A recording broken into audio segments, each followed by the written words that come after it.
Bismillahirrahmanirrahim. Assalamu alaikum, my dear students. How are you? I hope you all will be very fine and in best of your health. To understand the next topic, lecture का आगाज करते हैं प्यारे आका सल्लल्लाहु अलैहि वसल्लम की निहायत खूबसूरत दुआ के साथ, रब्बे ज़िदनी इल्मा। लास्ट टाइम आप लोगों ने डीएनए रेप्लिकेशन का प्रोसेस अंडरस्टैंड किया था। It means now you have the foundation कि आपको इस बात का इल्म है कि एक सेल होता है और उस पर्टिकुलर सेल के अंदर एक प्रेजेंट होता है या न्यूक्लियोइड रीजन और या फिर प्रेजेंट होगा न्यूक्लियस, और उस न्यूक्लियस के अंदर प्रेजेंट होते हैं थ्रेड लाइक स्ट्रक्चर्स जिन्हें हम नाम देते हैं क्रोमोसोम्स का।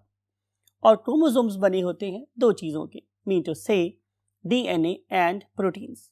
आपको याद है कि हम लोगों ने जब क्रोमोसोम्स को प्रोटीएजेस से ट्रीट किया था तो सारी प्रोटीन वॉश हो गई थी और बाकी बच गया था हमारे पास डीएनए।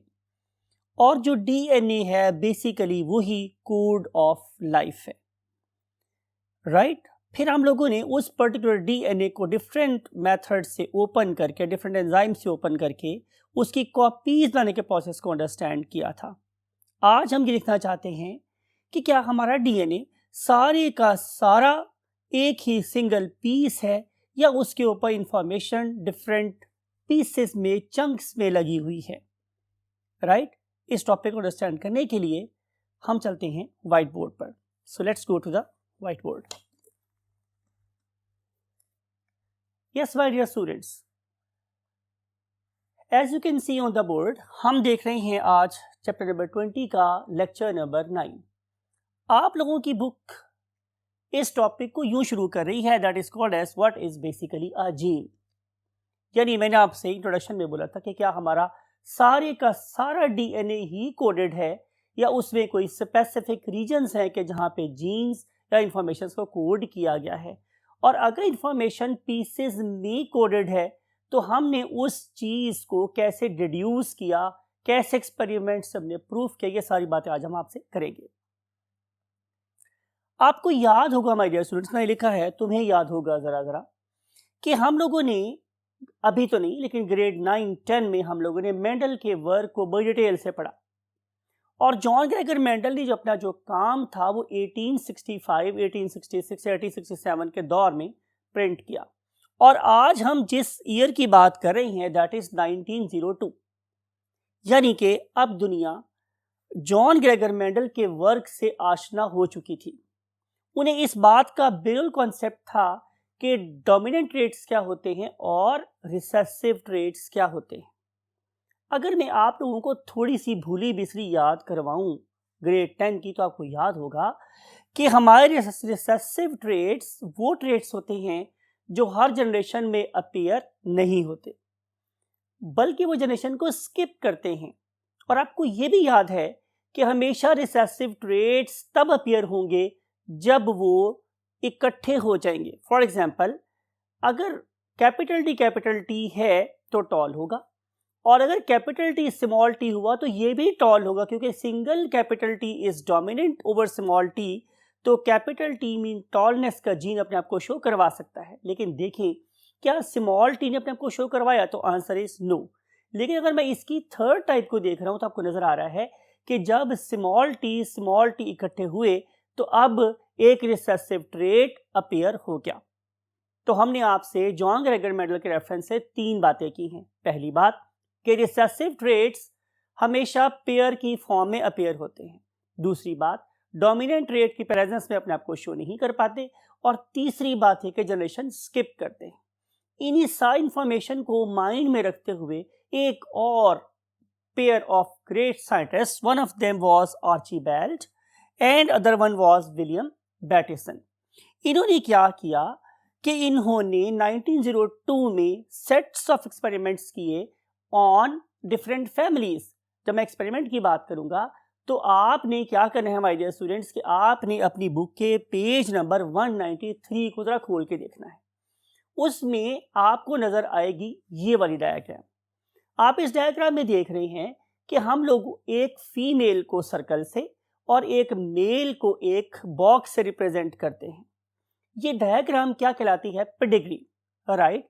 इनके दरमियान जो लाइन है it is called as a marriage line, और इस मैरिज लाइन के साथ जो लाइन अटैच है it is called as a sibling line, जो हमें इनके बच्चों के बारे में बता रही है, राइट। फिर it is called age generation 2। इसके नीचे वाली जो लाइन होगी इट इज रिप्रेजेंटिंग जनरेशन 3, और इसमें भी जाहिर है सर्कल्स फीमेल को रिप्रेजेंट कर रहे हैं और स्क्वायर्स मेल को रिप्रेजेंट कर रहे हैं, राइट। हम लोग करते क्या हैं कि जब हमें जेनेटिक स्टडी करनी होती है तो हम इन बॉक्सेस के ऊपर प्रॉपर ट्रेट्स को लिखते हैं। फॉर एग्जाम्पल अगर हम हीमोफीलिया की बात करें तो फिर capital H is normal and small h will cause haemophilia, for example this one. तो आपको नजर आ रहा है कि हम जनरेशन आफ्टर जनरेशन डिजीजेस की रिशफलिंग को, ट्रांसमिशन को स्टडी कर सकते हैं। ये वाला काम आर्चीबाल्ड गैरेट और विलियम बैटिसन ने भी किया, राइट। और अगर मैं बताऊं आप लोगों को कि ये बाय प्रोफेशन क्या थे, डॉक्टर्स थे, तो जाहिर है लोग इनके पास आते थे, ये मीचो से I want to write, physicians थे बाय प्रोफेशन, राइट।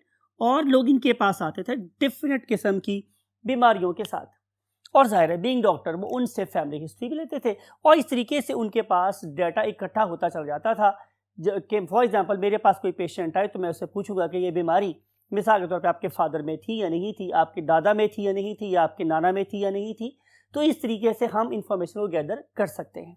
तो उस इंफॉर्मेशन को गैदर करने के बाद उसे ये पता चला कि बहुत से ऐसे मेटाबॉलिक डिसऑर्डर्स होते हैं कि जो बाय बर्थ बच्चों को एक्वायर होते हैं। मैं फिर दोबारा रिपीट कर रहा हूं कि बहुत से ऐसे मेटाबॉलिक डिसऑर्डर्स होते हैं जो बच्चे अपने पेरेंट्स से ही एक्वायर करते हैं। इस सारी डिडक्शन के बाद हम लोगों ने ये लिखा कि हम आर्चीबाल्ड गैरेट और विलियम बैटिसन को क्या कहते हैं, father of inborn metabolic disorders, inborn metabolic disorders, यानी कि बाय बर्थ जो मेटाबॉलिक डिसऑर्डर्स आते हैं उनकी स्टडी करने का जो फादर है they are basically Garrod and Bateson. इन साइंटिस्ट ने मुख्तलिफ डिजीजेस के ऊपर काम किया। फॉर एग्जाम्पल उनमें से एक डिजीज है that is called as albinism,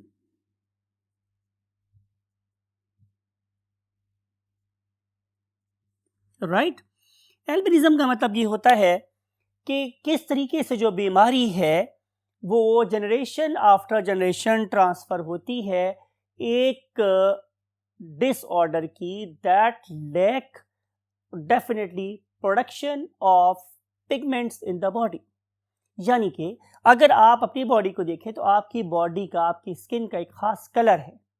it is not very very white like Sheamus. अगर आप इसको देख रहे हैं, शेमस एक बड़ा फेमस WWF रेसलर है, तो उसकी बॉडी एक्स्ट्रॉर्डनरी वाइट है बिकॉज कि उसकी बॉडी के अंदर किसी किस्म का कोई पिगमेंट नहीं बन रहा। तो एल्बिनिज्म भी एक ऐसा डिसऑर्डर होता है जिसके अंदर ऑर्गेनिज्म की बॉडी के अंदर कोई भी कलर नहीं बनता, यहाँ तक कि इन पर्सन्स की जो आयरिस होती है उस पर भी किसी किस्म का पिगमेंट नजर नहीं आता। तो दैट वे डिसऑर्डर जिसके अंदर पिगमेंट नहीं बन रहा होता बाय बर्थ बच्चों में, that is called as albinism, ठीक है। फिर इसके अलावा इन साइंटिस्टों ने ये बताया कि बेसिकली यूरिक एसिड की कॉन्सेंट्रेशन हाई हो जाती है उन लोगों में जो शिकार होते हैं एक बीमारी का, that is called as the gout. अब गाउट क्या होता है?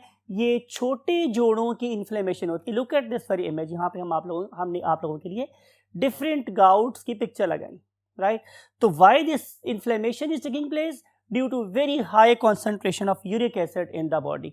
तो जब भी किसी पेशेंट को के अंदर हम लोगों को ये साइन नजर आता है तो जाहिर है बीइंग डॉक्टर में पता चल जाता है कि यहाँ पे यूरिक एसिड का लेवल डेफिनेटली इंक्रीज हुआ होगा।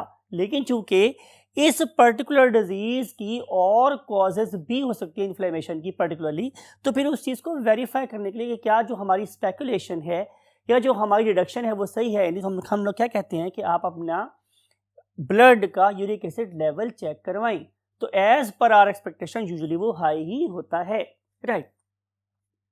फिर एक और डिजीज़ के बारे में इन आर्चीबेल्ड गैरड ने हमें बताया, दैट वाज एल कैप्टोनूरिया। एल कैप्टोनूरिया, और ये जो डिजीज़ है एल कैप्टोनूरिया, इसके सिम्टम्स क्या हैं? नजर here, look at the eyes of this patient. आपको नजर आ रहा है कि इस पेशेंट की आईज के वाइट पार्ट, क्या नाम था इसका? ग्रेड में पढ़ के आए आप लोग, परफेक्ट, उसे बोलते हैं सक्लेरा। तो सक्लेरा के अंदर आप लोगों को नजर आ रहे हैं ब्लैक डॉट्स। ये जो ब्लैक डॉट्स हैं ये डिपिक्ट करते हैं कि इसकी बॉडी के अंदर कोई ना कोई ऐसा एंजाइम या ऐसा जीन लैक कर रहा है जो कि आमतौर पे नॉर्मल ह्यूमन बीइंग्स की आईज में ये वाले ब्लैक डॉट बनने नहीं दे रहा। फिर हम चलते हैं इन्हीं पेशेंट्स के ईयर्स पे, तो आपको नजर आ रहा है कि इस पर्सन की जो कार्टिलेज है it is very much thick and dark. आमतौर पे जो हमारी कार्टिलेज होती है वो डार्क नहीं होती और बड़ी थिन होती है, it is very flexible, easy to you can say move. फिर हम चलते हैं इनकी बोन्स एंड कार्टिलेज की तरफ। Let me right for you कि हम लोग बोन के साथ साथ कार्टिलेज का जिक्र भी करते चलें, तो आपको नज़र आएगा माय डियर स्टूडेंट्स कि इन ऑर्गेनिजम्स की बोन और कार्टिलेज दोनों ही डीकलराइज हो गई हैं और थिक हो गई हैं। जब कोई चीज़ उसके साथ थिक हो जाती है, उसमें से वाटर कंटेंट कम हो जाता है, तो वो टूटने के उसके चांसेस बढ़ जाते हैं। Best example is glass and plastic. Plastic ज़मीन पे गिरता है तो नहीं टूटता, लेकिन glass that is very much brittle, तो जब भी ये ज़मीन पे गिरता है तो ये चकनाचूर हो जाता है। तो इन ऑर्गेनिज्म के साथ भी यही प्रॉब्लम है, चूँकि इनकी बोन्स और कार्टिलेज बहुत हार्ड हो गई हैं, so they are very much susceptible to breakage. तो इस लिहाज से हम इसे बोलते हैं कि ये कैसे हो गए हैं? ब्रिटल हो गई, ईजी टू ब्रेक। ब्रिटल का मतलब होता है ईजी टू ब्रेक। फर्दर इस पर्टिकुलर डिजीज में एल कैप्टोनूरिया के क्या सिम्टम है उसको अंडरस्टैंड करने के लिए move to the next part of the board. Yes my dear students, देखते हैं कि हम इस डिजीज एल कैप्टोनूरिया का अगला कौन सा पैरामीटर स्टडी करने वाले हैं। तो आंसर इज स्वेट। अगर आप इन पेशेंट्स के पसीने को देखेंगे तो आपको पता चलेगा कि ये ब्राउन कलर का होता है। इसको ऑब्जर्व करने का जो बेस्ट मेथड है वो ये है कि आप इनके अंडर गारमेंट्स को देखें तो वो आप लोगों को डार्क ब्राउन कलर के नजर आएंगे। Next thing is the heart, very very important you can से organ of the body. You know very well कि एक पंपिंग ऑर्गन है, और इसके अंदर जो सबसे अहम चीज़ है वो क्या है? डेफिनेटली 4 चैम्बर्स, और इन 4 चैम्बर्स के में लगे हुए वेल्व्स। अगर आप इस पेशेंट के हार्ट को देखें तो नजर आएगा कि इस पेशेंट का जो हार्ट है उसके वेल्व्स क्या हो गए हैं? हार्ड हो गए हैं। उसके कंपैरिजन पे आप इस नॉर्मल पेशेंट के हार्ट को देखें तो वो बहुत जेंटली और सॉफ्टली काम कर रहे हैं। अगर आप नॉर्मल पर्सन के वेल्व्स को देखेंगे तो वो बड़ी आराम सुकून से बंद होते हैं, वो किसी किस्म की कोई साउंड पैदा नहीं करते। लेकिन अगर आप इन ऑर्गेनिज्म के हार्ट को देखेंगे who are suffering from disease alkaptonuria, तो आपको नजर आएगा कि इनके जो वेल्व्स हैं they are very much hard, और जब वो क्लोज होते हैं तो वो नॉर्मल लब डब के अलावा भी साउंड प्रोड्यूस करते हैं, जिन्हें हम लोग कार्डियक मरमर का नाम देते हैं।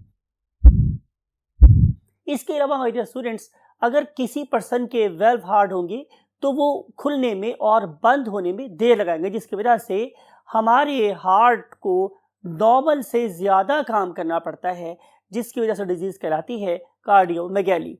तो इन एल कैप्टोनूरिया डिजीज़ के पेशेंट्स के हार्ट कार्डियोमेगैली का शिकार होते हैं due to stenosis of the heart valves.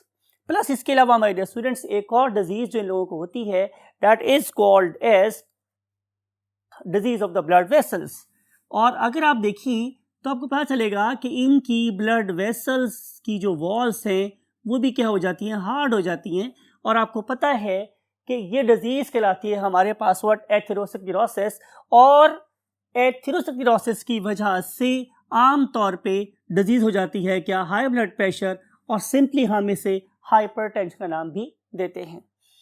अगला जो एट्रीब्यूट वो है यूरिन एंड एज। याद रखने वाली बात ये है कि ये वाला एट्रीब्यूट आपकी बुक में भी गिवन है, लिहाजा इस एट्रीब्यूट को आपने ख़ास तौर पे बहुत तवज्जो से सुनना है और अपने जहन का और अपने आंसर स्क्रिप्ट का हिस्सा ज़रूर बनाना है।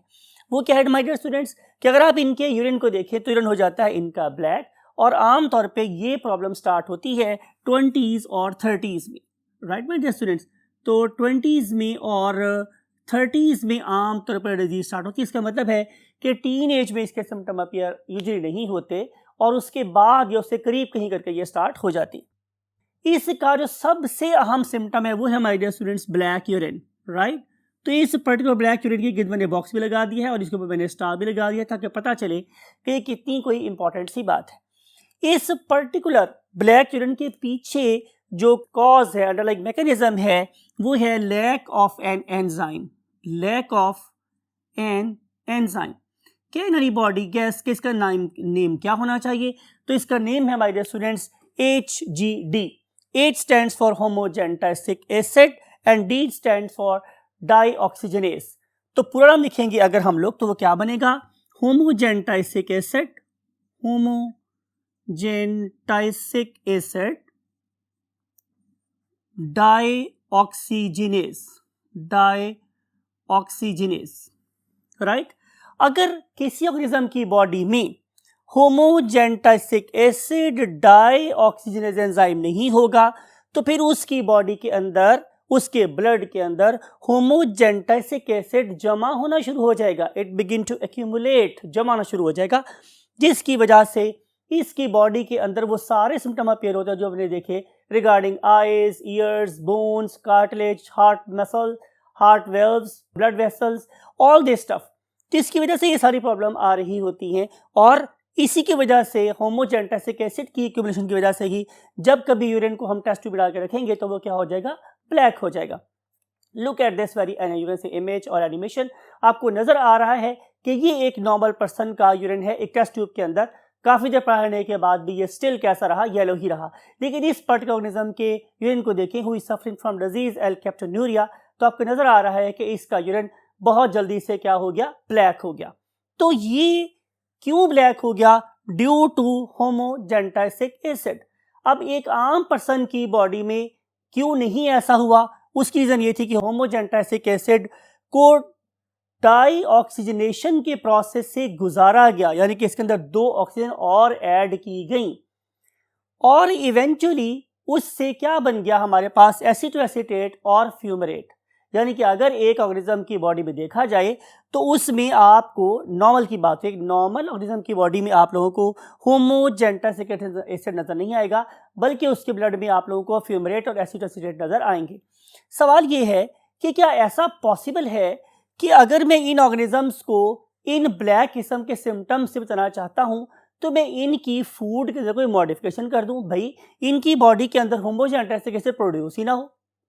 Look at this very image. आपको नजर आ रहा है कि यहाँ पे आप लोगों के पास 2 बड़े इंपॉर्टेंट क्या हैं? अमाइनो एसिड्स हैं। आप कहेंगे सर अमाइनो एसिड तो आते हैं हमारी प्रोटीन से, तो ठीक है, ऐसे देख लेते हैं कि प्रोटीन के कितने सोर्सेज हो सकते हैं। तो आंसर इज 2। या तो आप सब्जियां खाएंगे या फिर आप लोग गोश्त खाएंगे। ठीक है, आप लोग ऐसे करते हैं कि आप इसके मेन सोर्सेज की बात करेंगे तो आपको नजर आएंगे हर वो सब्जी या वही बात है गोश्त जिसके अंदर आप लोगों को प्रोटीन कंटेंट नजर आएंगे। फॉर एग्जांपल आप पल्सेस की बात करें, आप सीरियल्स की बात करें तो उसके अंदर आप लोगों को ज्यादा कॉन्सेंट्रेशन नजर आती है प्रोटीन्स की। लेकिन आप फॉर एग्जांपल में बात करें बनाना की, तो बनाना में भी ऐसा ही है। आप डिफरेंट किस्म के सीड्स की बात करें, फॉर एग्जांपल आप पम्पकिन्स की बात करें, पिस्ताशियो की बात करें, आप एलमंड की बात करें, आप पीनट्स की बात करें, तो आप जो भी चीज़ खाएंगे उसके अंदर आप लोगों को वो 2 मदर मॉलिक्यूल ज़रूर मिलेंगे कि जिनमें से एक का नाम है फिनाइल एलानिन और दूसरे का नाम होता है टायरोसिन। तो फिनाइल एलानिन की मेटाबॉलिज्म और टायरोसिन की मेटाबॉलिज्म के दौरान में होमोजेंटासिक एसिड प्रोड्यूस होता है। For example look at this very image. आपको नजर आ रहा है कि टॉप पे आपको नजर आ रहा है phenyl alanine. This phenyl alanine transform itself into tyrosine and then tyrosine transform itself into phenyl pyruvic acid। और जो फिनाइल पायरुविक एसिड है ये फिर ट्रांसफॉर्म हो जाता है इनटू होमोजेंटासिक एसिड, जो फिर 2-3 स्टेप्स के बाद इवेंचुअली कन्वर्ट हो जाता है into fumaric acid and acetoacetic acid और simple fumarate and acetoacetate. Right, सवाल ये है कि आप जौन सी भी चीज़ खाएंगे, मैं कई दफ़ा डिस्कस करता हूँ कि अगर हम सूरह रहमान को देखें तो उसमें इरशाद हुआ कि फ़बैय्य अलाई रब्बिकुमा तुकज़्ज़िबान, यानी कि और तुम दोनों मीन जिन और इंस हमारी कौन कौन सी निमत को झुटलाओगे या उसका इनकार करोगे। तो सवाल ये हमारे स्टूडेंट्स में सोचता था कि कुरान शरीफ में इस पर्टिकुलर आयत को कितनी दफ़ा एक ही सूरत में रिपीट किया गया है।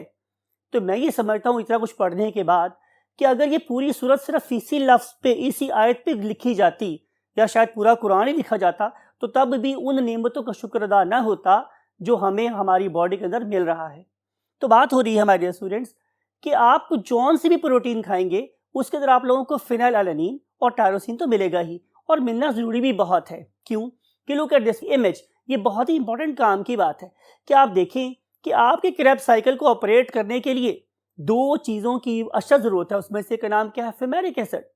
लुक एट दिस कि अगर फेमेरिक एसिड मेरे पास यहाँ फीड नहीं होगा तो इस पर्टिकुलर पॉइंट की वजह से तो मेरा क्रैब साइकिल चल रहा है, एनर्जी ही नहीं बनेगी।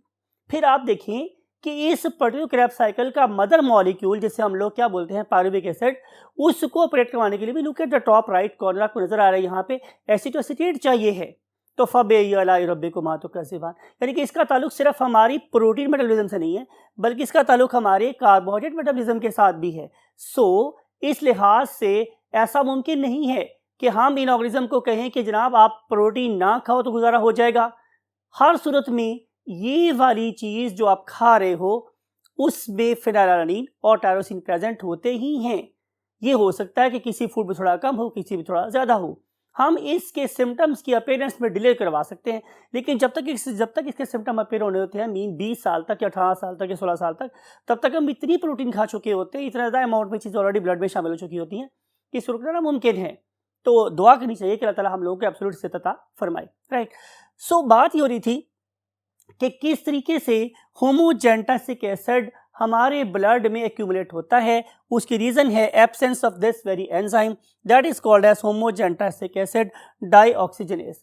अब इस पर्टिकुलर एंजाइम की एब्सेंस को देखते हुए what was the speculation of Archibald and Garrod. उन्हें स्पेकुलेट ये किया माय डियर स्टूडेंट्स कि जिस तरीके से इस एक एंजाइम की खराबी की वजह से डिजीज हो सकती है, इस तरीके से हर जेनेटिकली मॉडिफाइड डिजीज के पीछे कोई ना कोई एक एंजाइम खराब होना चाहिए। इसीलिए उन्होंने इसको नाम दिया one gene one enzyme hypothesis. If there is an abnormality with one gene, then there will be an abnormality with some what? Enzyme. One gene is associated with one enzyme. If gene is abnormal, enzyme is abnormal. And if enzyme is abnormal, then definitely there will be a disorder that will pass on to generation after generation. आपको याद होगा मैंने शुरू में बताया था कि ये जो दो साइंटिस्ट थे ये बेसिकली प्रोफेशनली फिजिशियंस थे जो फैमिलीज की हिस्ट्रीज लेते थे, तो इससे उन्होंने रिड्यूस किया। It was there basically speculation. आपको ये बात पता है हमारे स्टूडेंट्स, अब now you know this thing कि हम इस पर्टिकुलर थ्योरी को यूँ समझते हैं that is called as what? Central dogma. कि हमारे पास सबसे पहले क्या होता है? हमारे पास डीएनए होता है, और हम लोग उस पर्टिकुलर डीएनए से क्या बनाते हैं? हम लोग बनाते हैं डेफिनेटली मैसेंजर आरएनए, और फिर उस मैसेंजर आरएनए से हम भेज देते हैं किसके पास? राइबोसोम के पास। और राइबोसोम क्या करता है? हमें बना कर दे देता है व्हाट? प्रोटीन्स। और you know all enzymes are proteins. इसका मतलब ये होगा कि अगर खराबी या म्यूटेशन डीएनए पर है तो मैसेंजर आरएनए खराब होगा। फर्ज कर लेते हैं डीएनए ठीक है, प्रॉब्लम ट्रांसक्रिप्शन के लेवल पर आई, तो फिर राइबोसोम के पास आगे आने वाली प्रोटीन भी खराब होगी। तो one gene is associated with one enzyme. ठीक है, अब सवाल ये है कि ये सारी की सारी बात अगर हम आप लोगों से कही जा रही है तो हमारी साइंस तो कभी ऐसा नहीं करती कि हम विदाउट एनी प्रूफ कोई बात कर दें। तो इस पर्टिकुलर चीज़ के बारे में जो हमें प्रूफ था वो नहीं मिला हमें अप टिल 1942 कि जब जॉर्ज बीडल और एडवर्ड टॉटन ने एक्सपेरिमेंट किया, और एक्सपेरिमेंट करके हमें प्रॉपर ये बात बताई कि जनाब डेफिनेटली हर एबनॉर्मल प्रोटीन या एंजाइम के पीछे एक एबनॉर्मल एंजाइम होता है, एक एबनॉर्मल जीन होती है। उन्होंने इस पर्टिकुलर जीन के अंदर म्यूटेशन कैसे इंड्यूस करवाई, और फिर उससे ये कैसे साबित किया कि बेसिकली एबनॉर्मल एंजाइम के पीछे एबनॉर्मल जीन होता है। इसको हम देखते हैं next part of the board में। Yes my dear students, 1942 Pakistan की आज़ादी से कोई 5 साल पहले की बात है। George Beadle and Edward Totten, these were the two scientists जिन्होंने एक्सपेरिमेंट किए और हमें ये बात बताई कि डीएनए के अंदर क्या प्रेजेंट होते हैं, जीन्स प्रेजेंट होते हैं। इससे पहले हम समझते थे कि हमारे सारे का सारा DNA basically full of information है और इसका छोटा सा जो पार्ट है वो भी यूजलेस नहीं है। उन्होंने सबसे पहले सिलेक्ट करना था एक organism.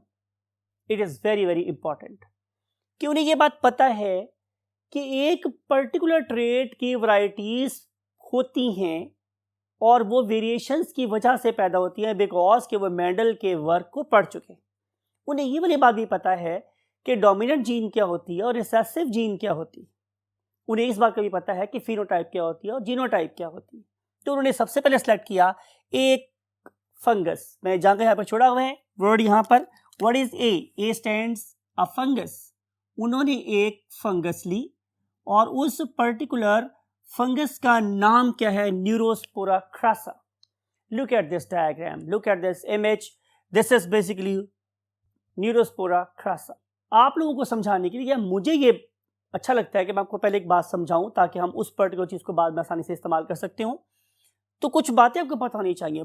Basically what is a wild type, एक ऐसा ऑर्गेनिज्म जो जंगल में मीन्स एक ओपन एनवायरनमेंट में अपनी तमाम की तमाम रिक्वायरमेंट्स को खुद से पूरा कर सकता हो, चाहे वो फूड की सेंस हो, चाहे वो किसी माइक्रोन्यूट्रिएंट की बात हो या मैक्रोन्यूट्रिएंट की बात हो, चाहे वो इसेंशियल अमाइनो एसिड हो या नॉन इसेंशियल अमाइनो एसिड्स हो, वो उसे खुद से पूरा कर सकता हो तो हम उसे बोलते हैं कि ये एक वाइल्ड ऑर्गेनिज्म है। लेकिन अगर उसके ऊपर कोई इन्वायरमेंटल फोर्स एक्ट करे या हम उसको किसी तरीके से मजबूर कर दें, कैसे, by producing some mutations. And आप पढ़े लिखे बच्चे, आपके लिए हरगिज़ सी बात मुश्किल नहीं है कि there are different mutagens present in the nature जो हमारे डीएनए के ऊपर क्या करते रहते हैं, एक्ट करते रहते हैं और उस वाइल्ड टाइप को एक ऑल्टर्ड फॉर्म में कन्वर्ट करके क्या बना देते हैं, म्यूटेंट। राइट, आपको ये बात समझ आ रही है। तो wild type is one that has got a perfect natural DNA. लेकिन अगर उसके ऊपर कोई environmental force like X-rays, like UV radiations, like solar radiations, like certain chemicals present in the surroundings, वो एक्ट करते हैं और उस डीएनए को खराब कर देते हैं, तो that very DNA is called as mutant DNA. And definitely उसका इजहार या तो किसी चीज के ज्यादा पैदा होने से होगा या कोई सलाहियत खो देने से होगा। इसको हम डेफिनेटली, इस अप्रोच को हम इस्तेमाल करते हैं आने आने वाले डिस्कशन में। Next thing is minimal medium and supplemented medium. ये बातें पहले से सीख लें ताकि आपको बाद में प्रॉब्लम ना हो। What is minimal medium? एक ऐसा मीडियम जिसके अंदर हमने कम से कम चीजें दी, ठीक है, और उसके बाद उन चीजों को इस्तेमाल करके उस पर्टिकुलर ऑर्गेनिज्म ने अपनी जिंदगी की ऑल रिक्वायरमेंट्स को पूरा कर लिया। मिसाल के तौर पे कि अगर मैं आपसे ये बोलूं कि कार्बोहाइड्रेट और प्रोटीन में क्या फर्क है, तो आप बताएंगे कि बेसिक डिफरेंसेस लाएंगे इन नाइट्रोजन। कार्बोहाइड्रेट में होते हैं कार्बन, हाइड्रोजन, ऑक्सीजन। प्रोटीन्स में होते हैं कार्बन, हाइड्रोजन, ऑक्सीजन, नाइट्रोजन।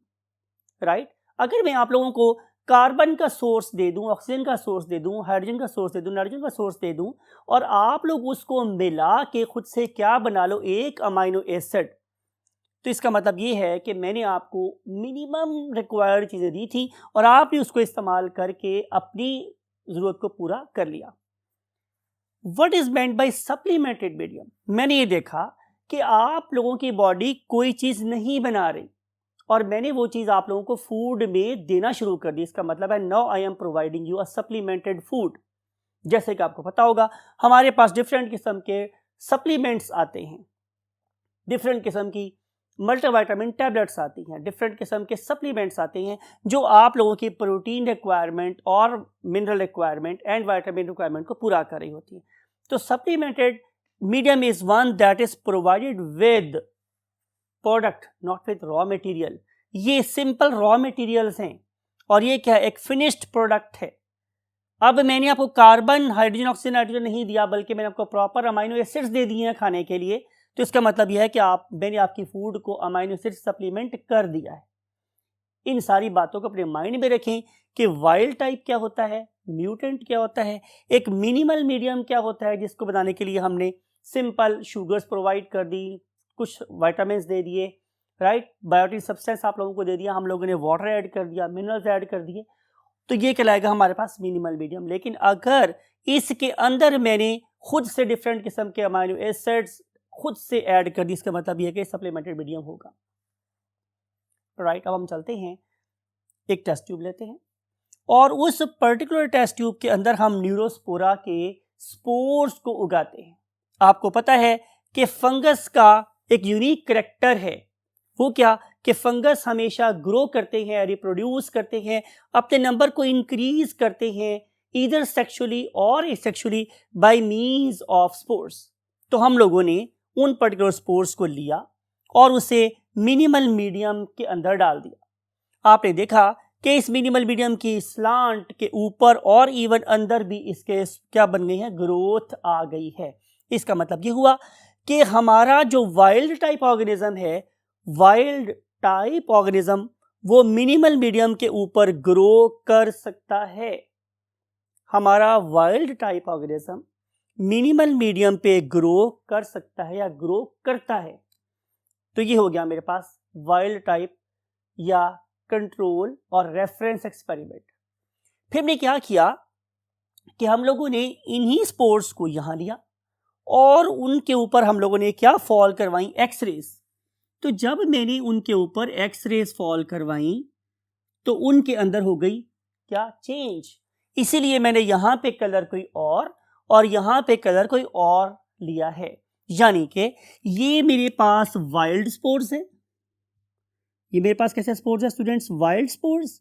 और ये मेरे पास कौन से स्पोर्स हैं, mutant spores, mutant spores, right. अब देखें, हमने इन म्यूटेंट स्पोर्स को दो डिफरेंट वे से ट्रीट किया, राइट। पहला वे क्या था कि मैंने उसको मिनिमल मीडियम में डाल दिया। जब मैंने इन स्पोर्स को मिनिमल मीडियम में डाला तो you see there is no growth, इनमें कोई ग्रोथ नहीं आई।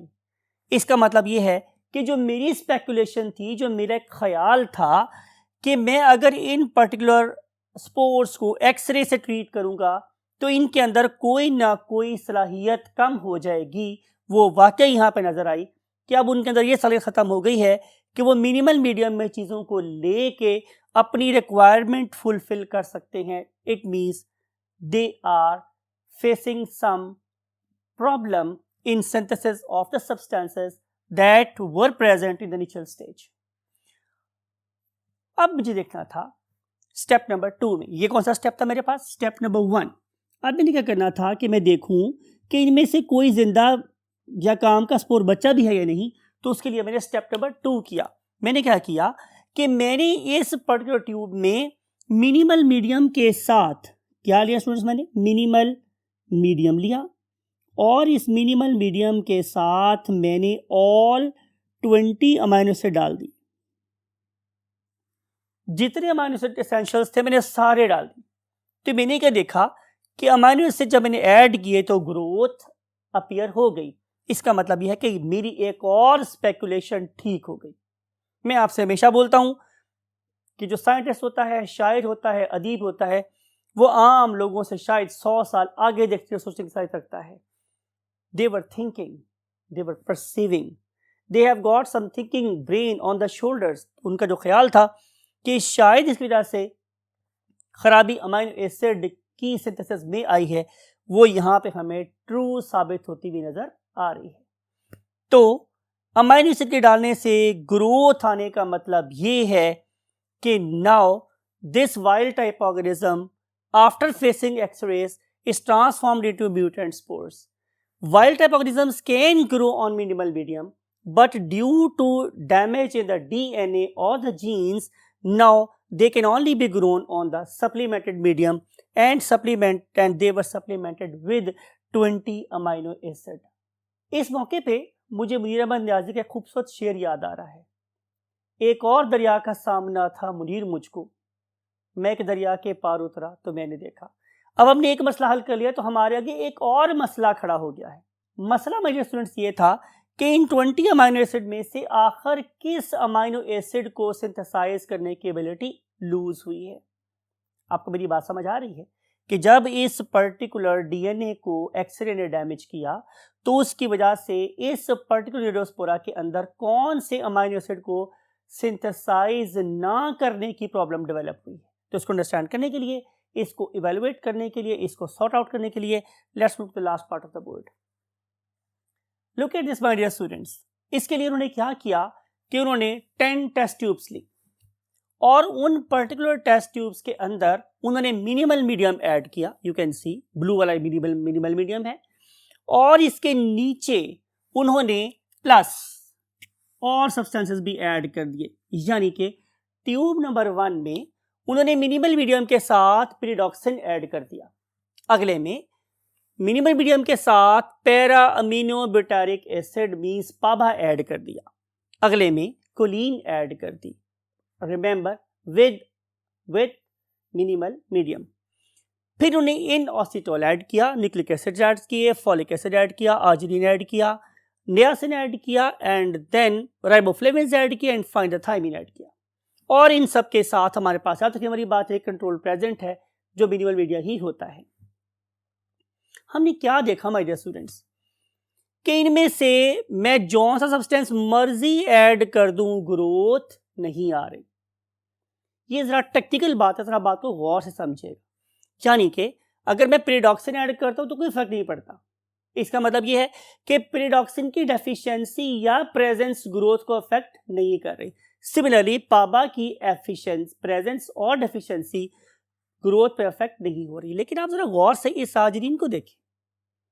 जब अपनी इस आर्जिनिन को देखा तो पता चला कि डेफिनेटली आर्जिनिन के डालने से मुझे फर्क पड़ रहा है।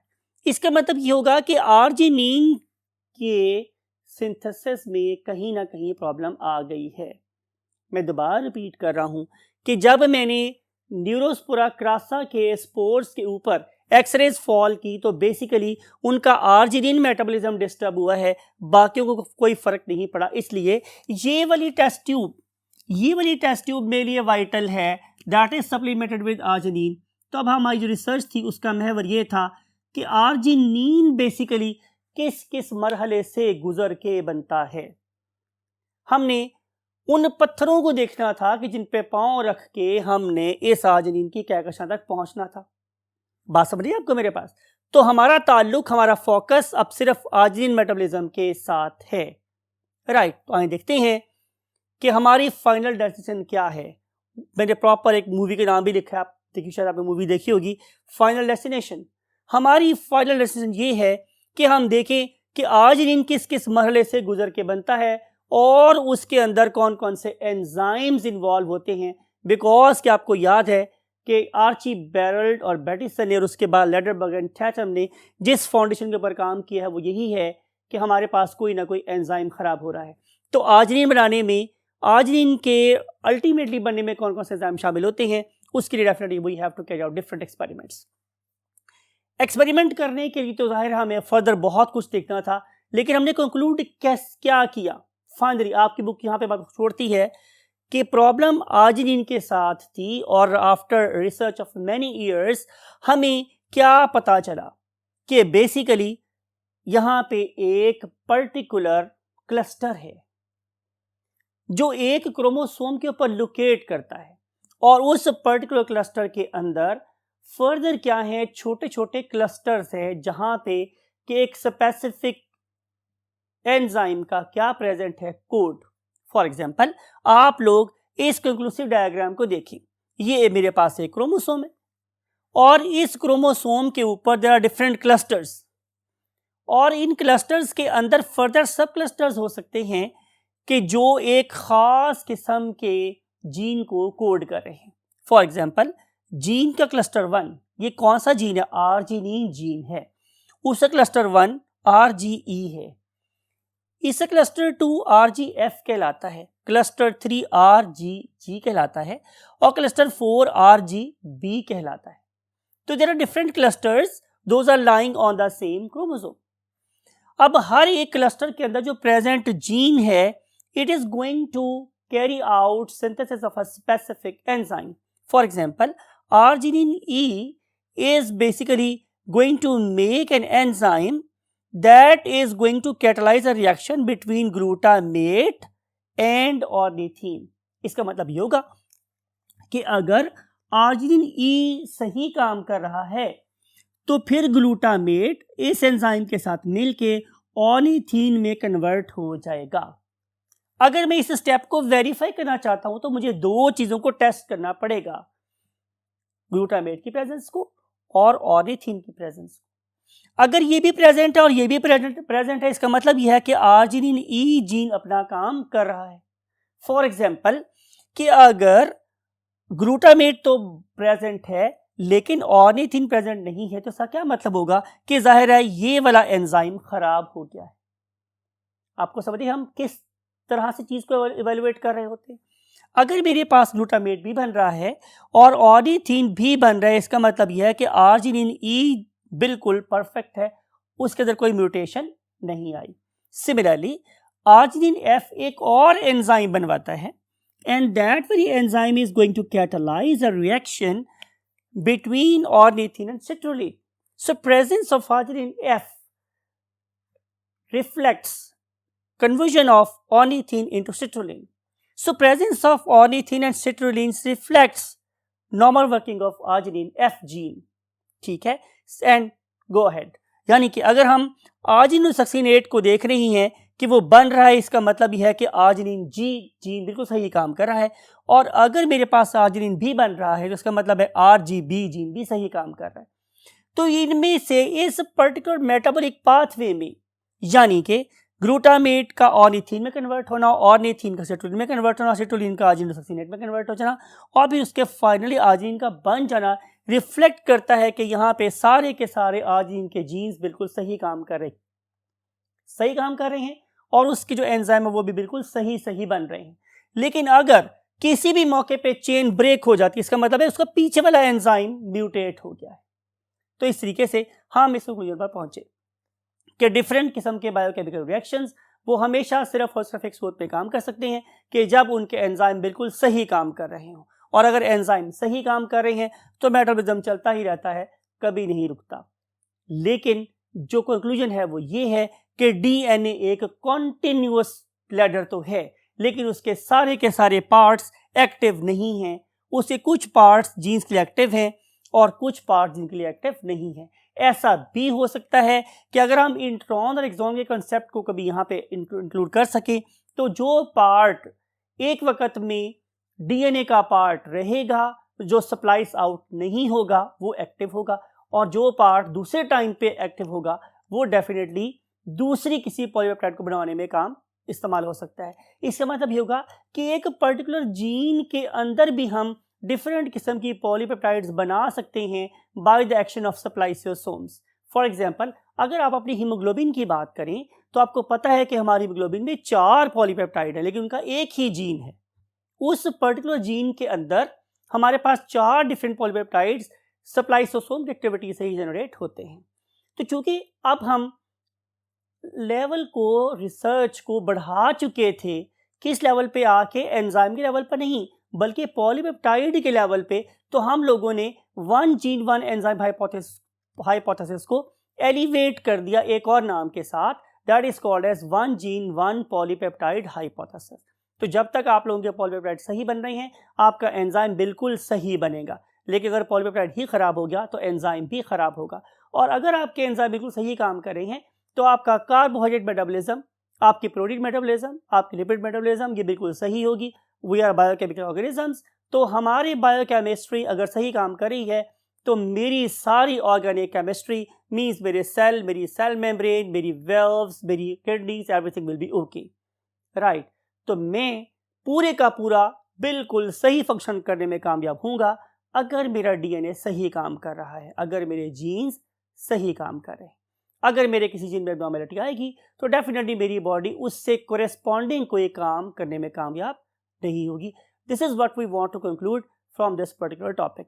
आई होप कि इन सारी बातों को लॉजिकल ग्राउंड पर अंडरस्टैंड करने के बाद आपको पता चल चुका होगा कि हमारा डीएनए बेसिकली छोटे छोटे पीसेस ऑफ इंफॉर्मेशंस पे कंसिस्ट करता है, and that very small piece is called as gene.